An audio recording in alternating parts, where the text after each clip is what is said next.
Bien. Nous avons un micro dans la salle. J'ai trouvé très intéressant votre propos et en même temps je me suis posé une question.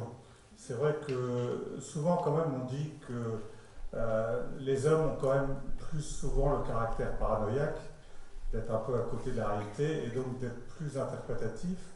Et en même temps, finalement, vous avez explicité que chez la femme, la jalousie peut être très très forte et encore plus forte que chez l'homme. Comment vous expliquez un petit peu cette contradiction? C'est pas la même qualité de jalousie, si vous voulez. Ça renvoie à la question de la haine. Hein. On voit bien la cruauté et la haine exceptionnelle dont l'homme est capable, le crime au féminin. Le crime au féminin, quand il a lieu, c'est quand même les corps coupés en morceaux, etc.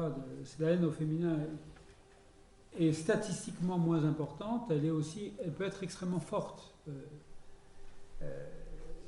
Je vous ai donné les éléments, il me semble, c'est-à-dire que dans la mesure où il n'y a pas de Schreiber-femme, hein, vous voyez que, mais la jalousie féminine, elle peut aboutir au crime, elle peut aboutir à la destruction.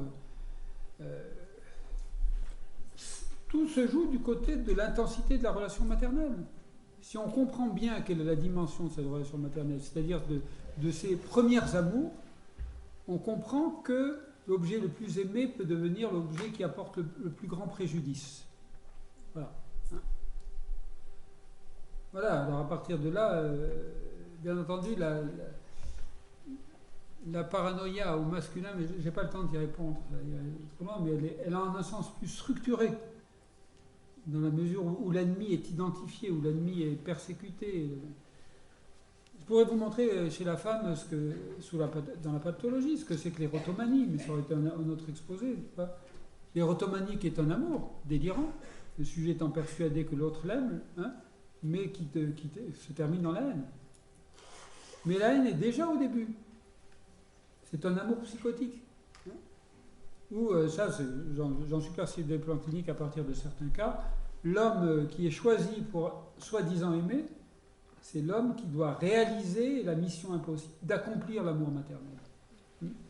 Et dès lors lui, il ne sait pas qu'il aime, donc il est un peu étonné, hein, donc il ne répond pas à l'attente, à ce moment-là, on a le terrible dépit amoureux. Vous voyez, et à ce moment-là, je peux vous dire que l'érotomane, quand elle déclenche, elle ne lâche pas.